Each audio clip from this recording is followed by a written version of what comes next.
अब मैं चलता हूं। मुझे शीघ्र ही कहीं पहुंचना है अपने संबंध निभाने के लिए।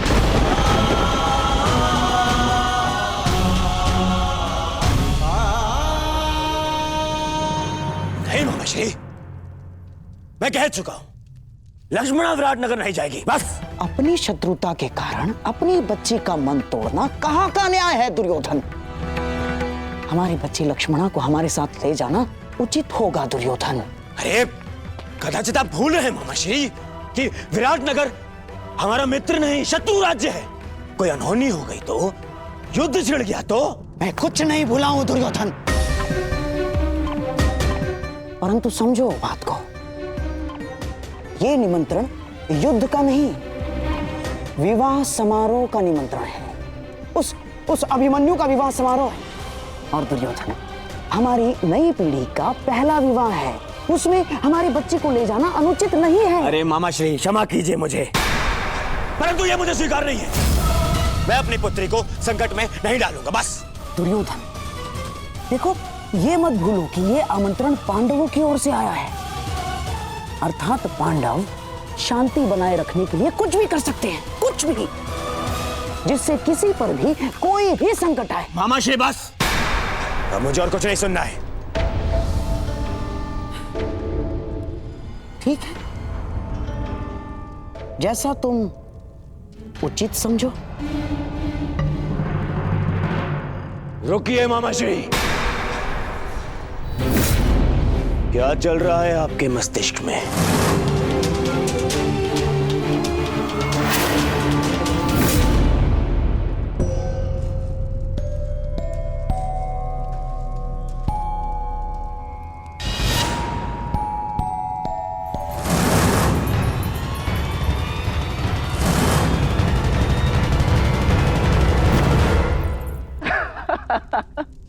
वृषसेन, क्षमा चाहता हूं। नहीं, मैं क्षमा चाहती हूँ तुम्हें इस प्रकार यहाँ बुलाने के लिए, परंतु बात ही कुछ ऐसी थी। मैं एक विवाह में जा रही हूँ और मैं चाहती हूँ कि सांब भी वहाँ उपस्थित हो और उसे केवल तुम ही वहाँ ला सकते हो, तो तुम्हारी बात अवश्य मानेंगे। अच्छा, तुम्हारे कहने का तात्पर्य है कि वो तुमसे अधिक मेरी बात मानेगा। वृषसेन, ये परिहास का समय नहीं है, मेरी जान पर लगी है। अब मैं स्वयं जाके तो उन्हें वहां से आने को नहीं बोल सकती ना, क्योंकि मैं जानती हूँ कि वो नहीं आएंगे, परंतु इस बार उनका वहां आना अति आवश्यक है। और तुम मेरे मित्र होके ऐसे उपहास कर रहे हो। अरे अरे, ठीक है, यदि इतना ही आवश्यक है तो मैं स्वयं जाकर कुमार साम को लेकर उपस्थित हो जाऊंगा। कहाँ है विवाह? विराटनगर में। वहां तो कुमार अभिमन्यु के विवाह का आयोजन चल रहा है ना, अर्थात तुम उस विवाह में। प्रश्न ये नहीं है कि लक्ष्मणा विराटनगर जाए या ना जाए, प्रश्न ये है कि आप उसे वहां ले जाने का हट क्यों कर रहे हैं? क्यों मामाश्री? ऐसा कुछ नहीं है दुर्योधन।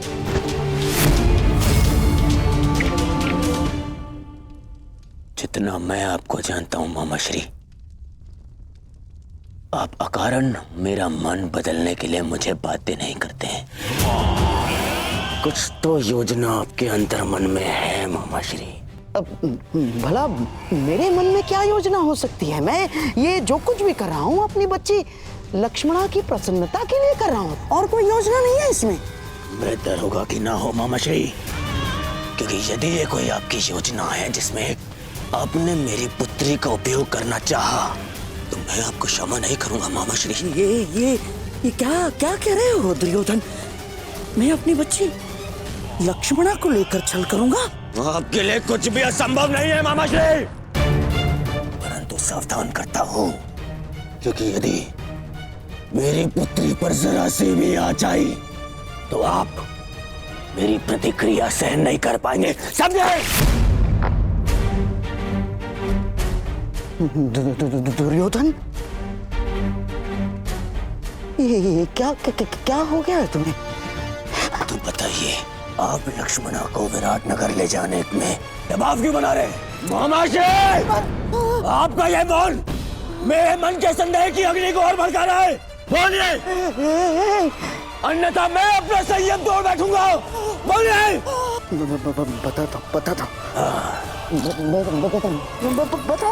बताता हूँ।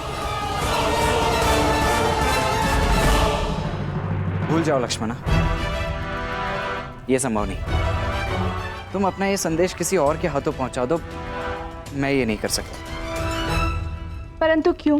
लक्ष्मणा, वहां कौरव और पांडव सभी उपस्थित होंगे और मैं नहीं चाहता कि तुम्हारा सामना तुम्हारे पिता से हो, यही ना?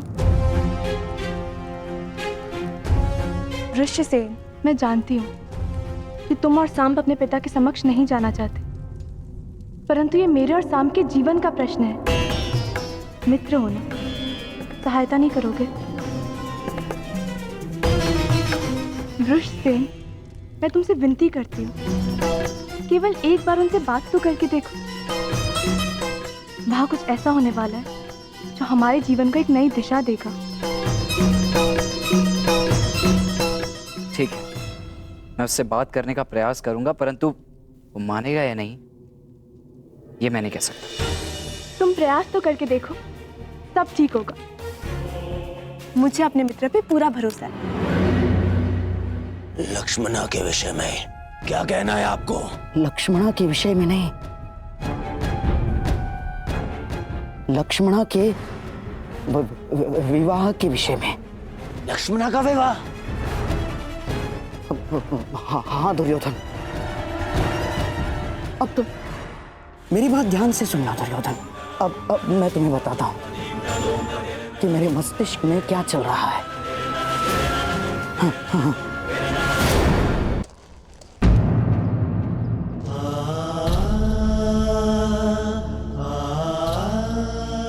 मुझे नहीं पता था कि आप अभी यही हैं। मैं जानता हूं तुम मुझसे रुष्ट हो पुत्र।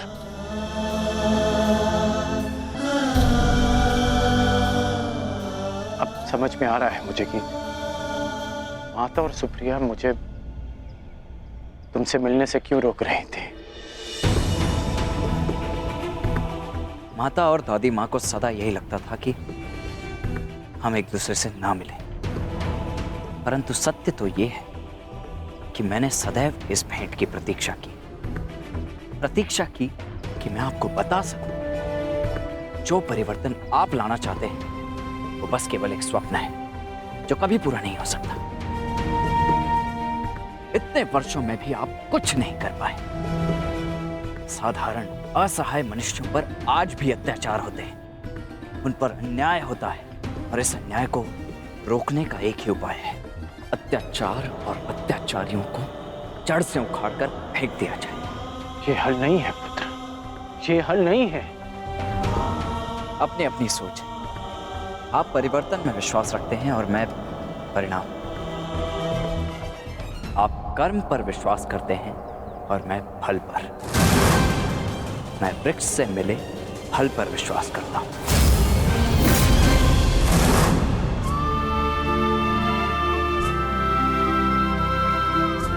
मैं जानता हूं कि तुम्हारे भीतर मेरे लिए बहुत कड़वाहट होगी,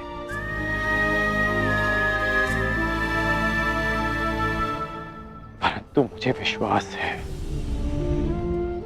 विश्वास है कि एक दिन तुम मेरा बलिदान अवश्य समझोगे। मैं उस समय की प्रतीक्षा करूंगा। वो समय आएगा, वो समय आएगा। वो दिन कभी नहीं आएगा जब मैं आपके तर्कों से सहमत होऊंगा। आपने अपना मार्ग चुना और मैं अपने चुने मार्ग पर चलूंगा। आप कीजिए प्रतीक्षा परिवर्तन की, परंतु मैं परिणाम लाऊंगा और मैं अपने मार्ग में किसी को नहीं आने दूंगा, फिर चाहे मुझे उसके लिए किसी का भी सामना करना पड़े। और यदि आपका भी सामना करना पड़ा तो मुझे स्वीकार है।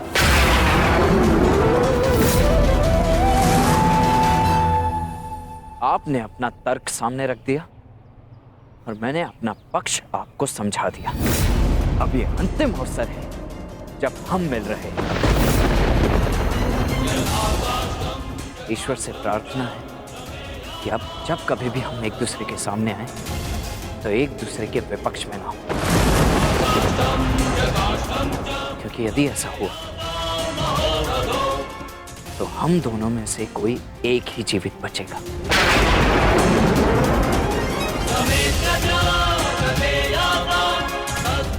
और दोनों ही पक्षों में हानि माता की ही होगी,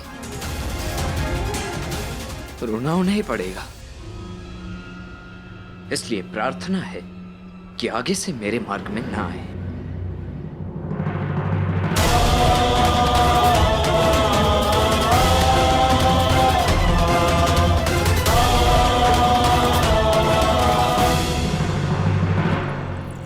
ये सुंदर है।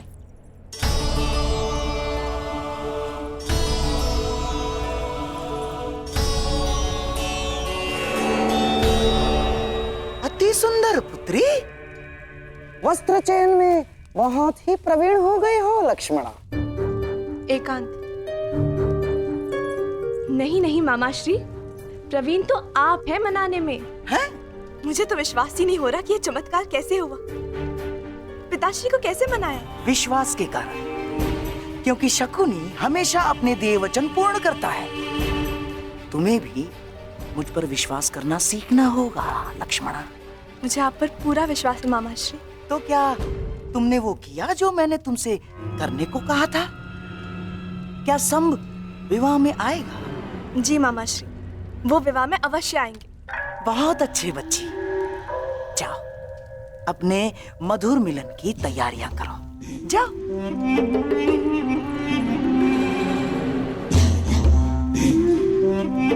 और मैं कृष्ण की पहली बार पराजय की कड़वी मुद्रा देखने की तैयारी करता हूं।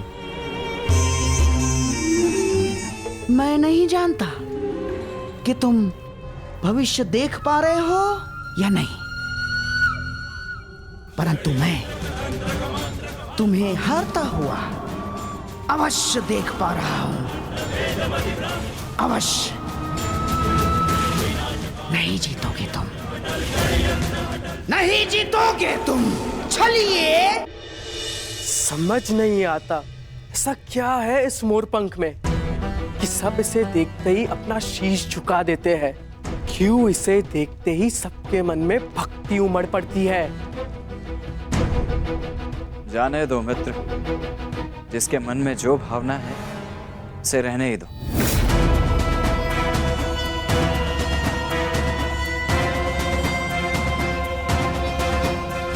परंतु मुझे ये भक्ति नहीं लगती, ये भय है, भय जो इस मुकुटधारी के पाखंड से उपजा है। लोग इससे प्रसन्न इसीलिए है क्योंकि वो उन्हें मनचाहा देते हैं। कम से कम वो ये कार्य तो उचित ही करते हैं मित्र। परायों को महत्व देते हैं, अपनों को नहीं।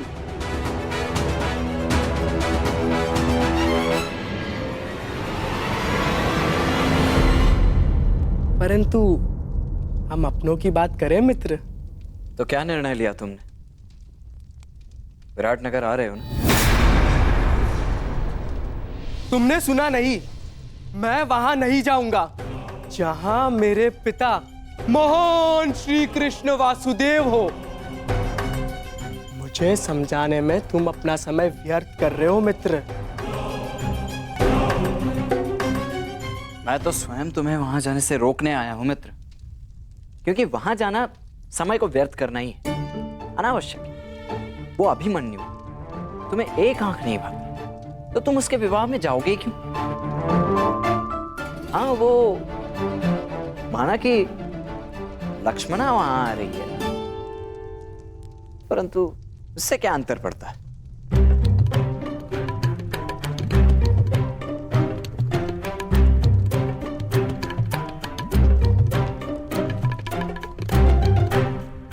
तू वहां आ रही है और वो चाहती है कि मैं भी वहां आऊं, है ना? और तुम मुझे वहां जाने से रोक रहे हो। मैं तो केवल अपने मुख पर आई मुस्कुराहट को रोक रहा हूं मित्र।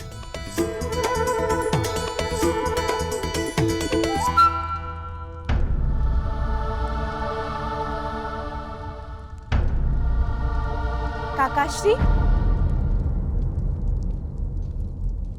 प्रणिपात। प्रणिपात। तो हम कल प्रातः यहाँ से प्रस्थान करेंगे ना?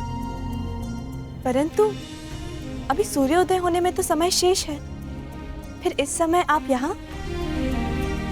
मैं जांच रहा था कि सुरक्षा प्रबंध पर्याप्त है या नहीं, क्योंकि हस्तिनापुर की राजकुमारी पहली बार जो हमारे साथ जा रही है। काकाश्री, आप अंगराज हैं, अंगरक्षक नहीं। आपको ये सब करने की आवश्यकता नहीं। मैं ये सब इसलिए करता हूँ क्योंकि ये युवराज और आपकी सुरक्षा के लिए आवश्यक है। मेरे लिए मेरा वहां जाना आवश्यक नहीं है, परंतु किसी और के लिए मेरा वहां उपस्थित होना आवश्यक है। मेरी बात मानो मित्र, मत जाओ वहां, भूलो मत। तुम्हारे पिता भी उपस्थित होंगे वहां पर। तुम्हारी मंत्रणा उचित है मित्र, परंतु हाँ, लक्ष्मणा भी होगी और उसकी इच्छा है कि मैं भी वहां पहुंचूं। इस बार भी उनकी इच्छा नहीं थी कि मैं उनके साथ विराटनगर चलूं, क्योंकि उन्हें आपकी चिंता है। हर पिता के लिए अपनी पुत्री की रक्षा सबसे बड़ी प्राथमिकता होती है। देखो पुत्री, उनके वहां बहुत शत्रु हैं, इसलिए आपको वहां ले जाना सुरक्षित नहीं है। परंतु हम विवाह में जा रहे ना काकाश्री, युद्ध करने तो नहीं। शत्रु शत्रु होता है, कब युद्ध छेड़ दे कोई नहीं जानता। और एक पिता का सबसे बड़ा कर्तव्य अपनी संतान की सुरक्षा होती है। मुझे कोई अंतर नहीं पड़ता कि मेरे पिता मेरे विषय में क्या सोच रहे हैं। तुम्हारा आग्रह डालने के लिए क्षमा चाहता हूं मित्र, परंतु मैं विराटनगर जाऊंगा लक्ष्मणा से मिलने के लिए, चाहे वहां कुछ भी हो। निश्चिंत होकर जाओ मित्र। यदि वहां कुछ होगा भी तो तुम्हारी रक्षा के लिए मैं वहां उपस्थित रहूंगा। चाहे जो हो राजकुमारी, स्मरण रखिएगा कि मैं आपकी रक्षा के लिए सदैव वहां उपस्थित रहूंगा।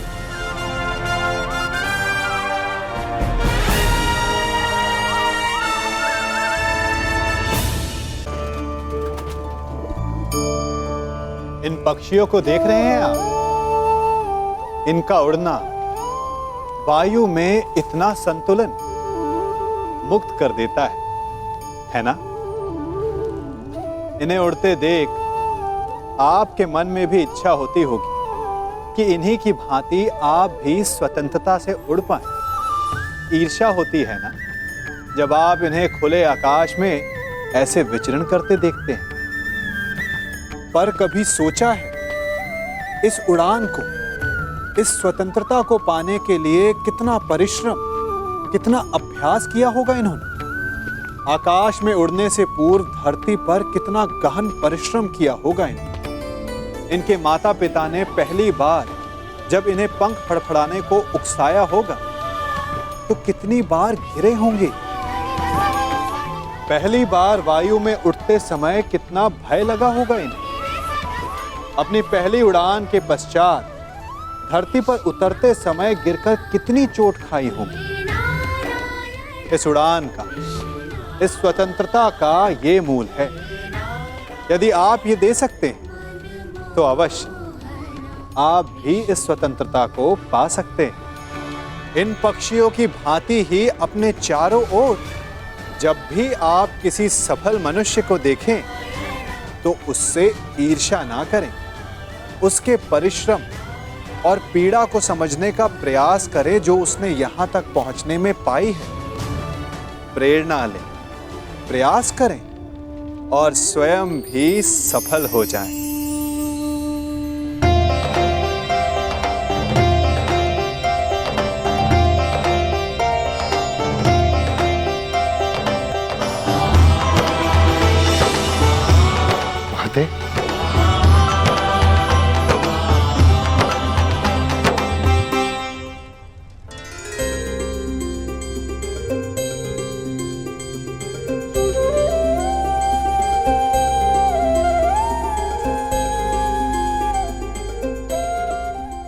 वर्षों से ये आंखें तुम सबको देखने के लिए तरस रही हैं। अच्छा, नेतृत्व हो जाने दो।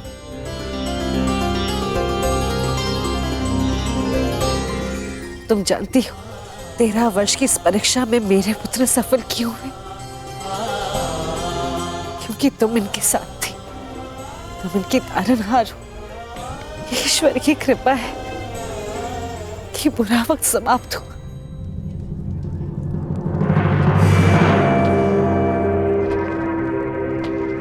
और किसी का बुरा समय प्रारंभ हुआ।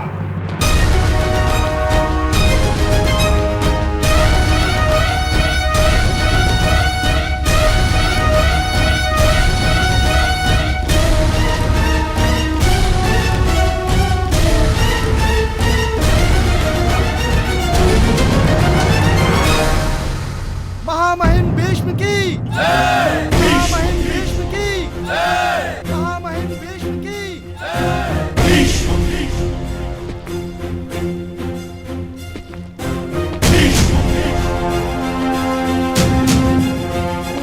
आप यहाँ पधारे, हम धन्य हुए पितामह। प्रणिपात। आयुष्मान भव।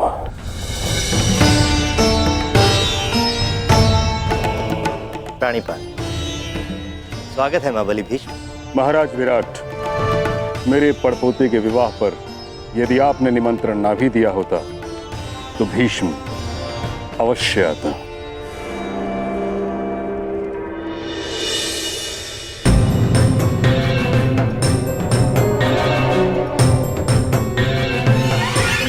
आइए महाबली भीष्म।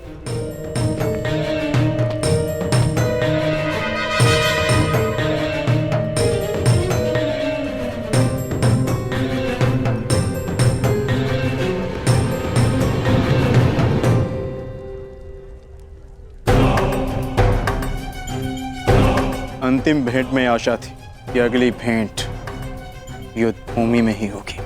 मेरी भी आशा टूट गई अर्जुन। वैसे पुत्र के विवाह की बधाई हो। स्वागत है। धन्यवाद।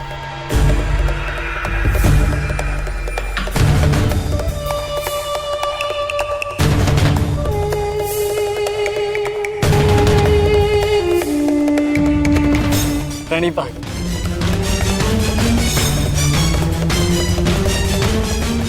देख रहे हैं मामाश्री, किस बात की ये पितामह इन पांडवों से घुल मिल रहे हैं। कोई जाए उन्हें बताए, समझाए उन्हें कि कुछ ही समय पश्चात यही पांडव युद्ध में हमारे विरुद्ध खड़े होंगे। शांत रहो दुर्योधन। मुख मुद्रा सुंदर नहीं बना सकते तो कम से कम सुंदर शब्दों का प्रयोग तो करो। और ये मत भूलो कि हम यहाँ केवल अभिमन्यु के विवाह के लिए नहीं आए। हमें हमारी बच्ची लक्ष्मणा के विवाह के विषय में भी बात चलानी है। और एक कर्तव्यनिष्ठ पिता की भांति व्यवहार करना सीखो और ये बचपना छोड़ो।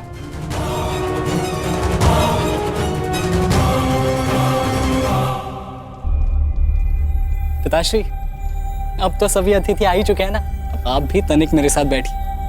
मुझे आपको कितना कुछ पता है। 13 वर्षों पश्चात आपसे मिलना हो और इतना समय भी नहीं मिला कि आपको बता सकूं कि मैंने क्या क्या सीखा है। अवश्य।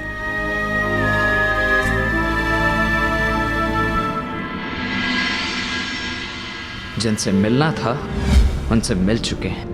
अब न किसी से मिलना शेष है और न किसी को उत्तर देना।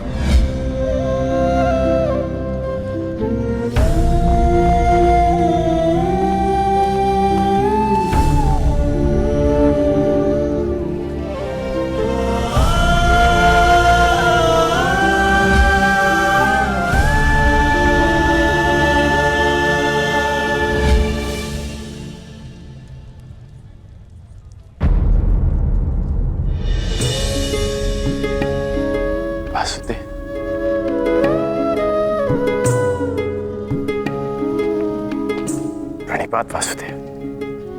क्षमा कीजिएगा, मैंने आपको देखा नहीं। कोई बात नहीं अंगराज।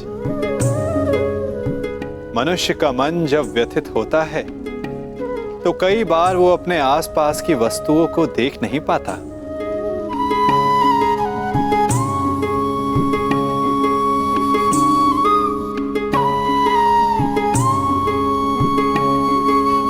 मैं व्यथित हूं, ये आपको कैसे ज्ञात हुआ? लगता है तुम भूल गए अंगराज। सारथी हूं, योद्धा का मन पढ़ लेता हूं। अभिमन्यु को देखकर तुम्हें वृषसेन का स्मरण हो आया ना?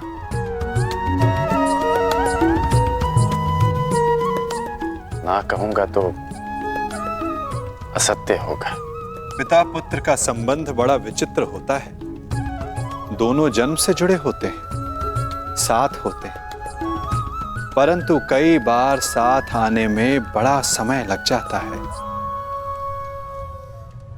अपने संतान के उज्जवल और स्वतंत्र भविष्य के लिए एक पिता अपने पुत्र से दूर रहता है, परंतु उस दूरी को समाप्त करने में उसे ही वर्षों लग जाते हैं।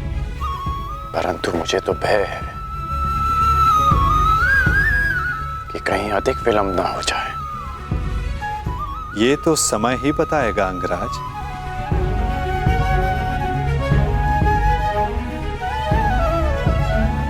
अच्छा वासुदेव, सांब कैसा है?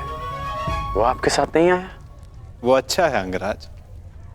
उसका यहां आने का मन नहीं था, इसलिए साथ नहीं आया। परंतु मन की गति बड़ी चंचल होती है अंगराज। क्या पता कब बदल जाए। वासुदेव क्षमा कीजिएगा, परंतु मेरे पूछने का एक और तात्पर्य है। आपका आपके पुत्र से संबंध कैसा है?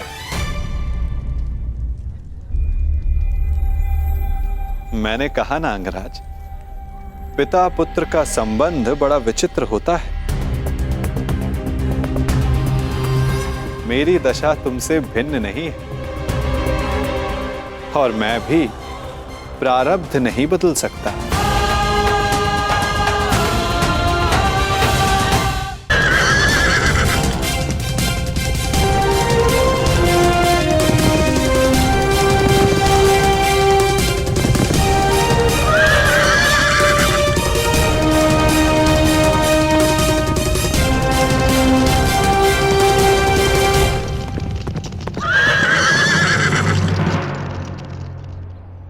रुक क्यों गए मित्र?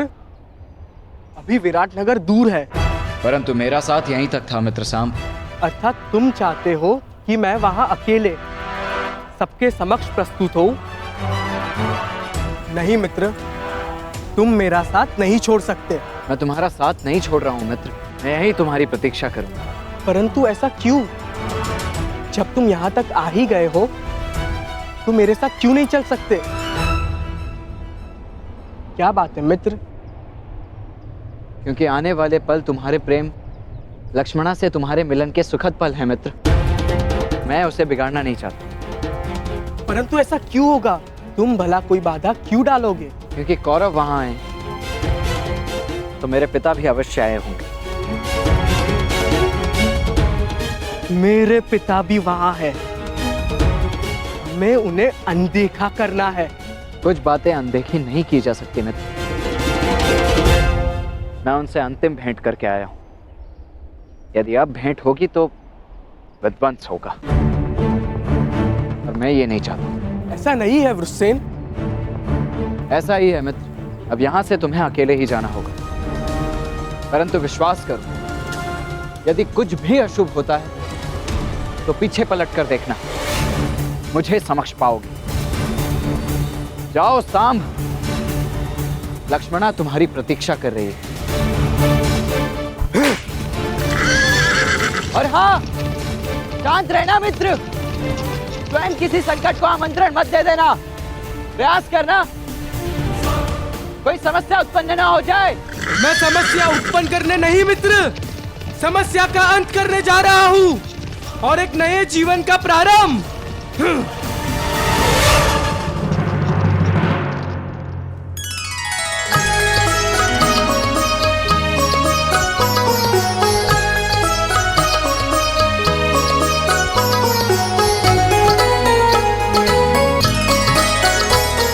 आपके लिए वो महत्व रखते रहे जिन्होंने आप पर उपकार किया या जिन्हें आपने वचन दिया, परंतु मेरे लिए सबसे अधिक महत्वपूर्ण मेरा परिवार है।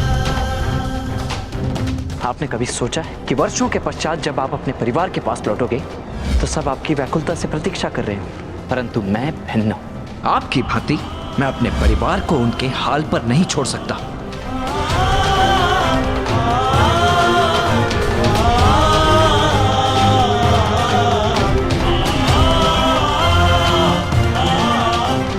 ईश्वर से प्रार्थना है कि अब जब कभी भी हम एक दूसरे के सामने आए तो एक दूसरे के विपक्ष में ना हो, क्योंकि यदि ऐसा हुआ तो हम दोनों में से कोई एक ही जीवित बचेगा।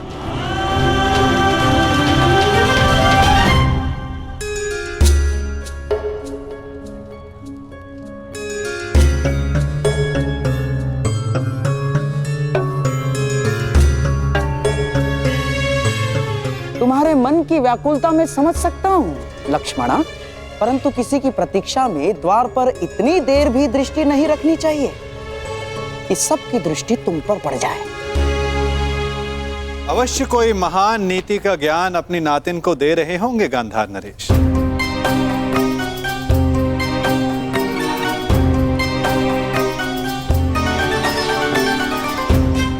प्रणिपात। तुम्हारी मनोकामना पूर्ण हो पुत्री। प्रणिपात करने का एक लाभ ये होता है कि आशीर्वाद स्वतः मिल जाता है ना गांधार नरेश? वैसे ये बताइए, आपको उत्सव का प्रबंध कैसा लगा? अति उत्तम वासुदेव, आप ही की कृपा है बस। मेरी कृपा? उत्सव विराट राज का है और आप प्रशंसा मेरी कर रहे हैं। और किसकी करूं वासुदेव? आप जहां जाते हैं वहां सब कुछ आप ही के मन से तो चलता है। भिक्षुक पांडवों को ऐसा राज संबंध दिलाना, हारे हुए योद्धाओं को फिर से स्फूर्ति दिलाना, ये आपके अतिरिक्त कौन संभव कर सकता है वासुदेव?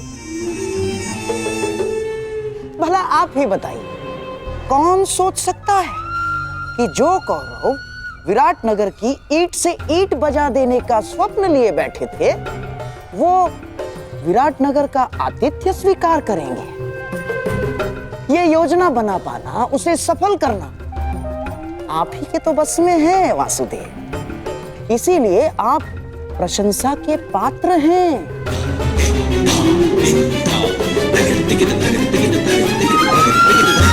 योजना के भवन तो आपने भी बनाए हैं गांधार राज, और उत्सवों का प्रबंध भी आपने बहुत किया है, उसमें सफलता भी मिली।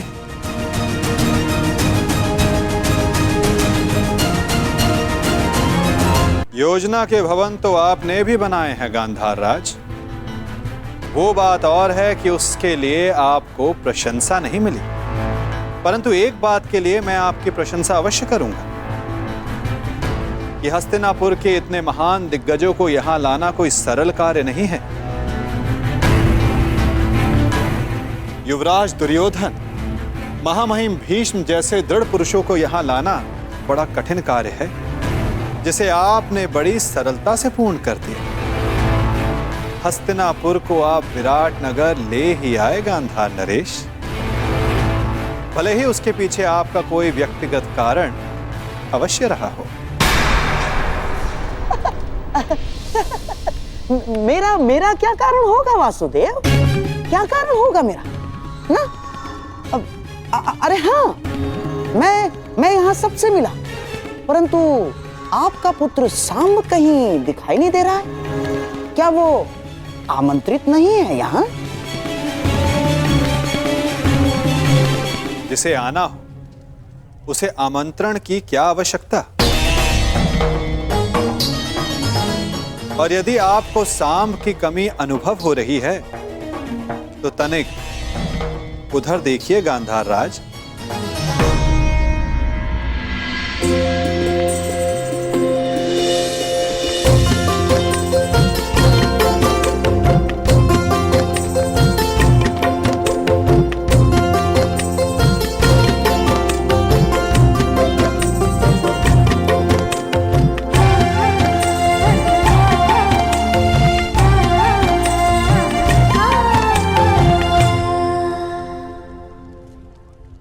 जिसके लिए आप बड़ी व्याकुलता से पूछ रहे थे, या ये कहूं बड़ी व्याकुलता से प्रतीक्षा कर रहे थे। प्रतीक्षा तो करूंगा ना वासुदेव। जब सारी अगली पीढ़ी यहाँ प्रस्तुत है तो आपके पुत्र साम से भी मिलने का मन हो आया। और विराट नगर के लिए हस्तिनापुर से जो भेंट आई है उसका आनंद अधिक लोग उठा सके उतना अच्छा है? और आशा है कि मेरी भेंट सबको आनंदित ही करेगी वासुदेव।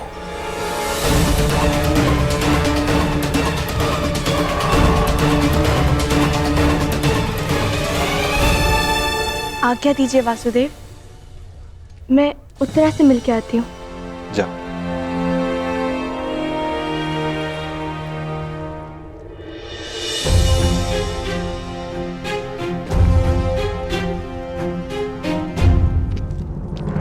साम,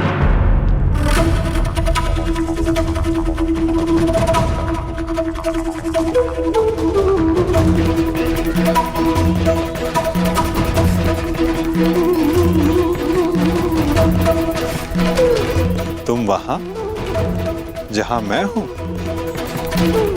आश्चर्य हुआ तुम्हें देखकर। आश्चर्य नहीं, सौभाग्य है आपका पूजनीय पिताश्री। ये मत समझिएगा कि आपको लेकर मेरे विचार परिवर्तित हो गए। बात केवल इतनी है कि आज मेरा मन आनंद में था, बस उसे बांटने के लिए मैं अपने संबंधी के विवाह में चला आया। तुम उनमें से नहीं हो साम जो केवल अपने मन के आनंद के लिए कुछ कर जाए। यदि तुम यहां आए हो तो अवश्य कोई छिपे हुए मंतव्य के साथ आए हो। पुत्र हो मेरे, इसे मेरी मंत्रणा समझो या चेतावनी, परंतु कुछ भी ऐसा मत करना जो अनिष्टकारी हो। वैसे पूरा भारतवर्ष एक महायुद्ध के ज्वालामुखी के मुख पर बैठा हुआ है। उस युद्ध को प्रारंभ करने का कलंक अपने सर पर मत ले लो।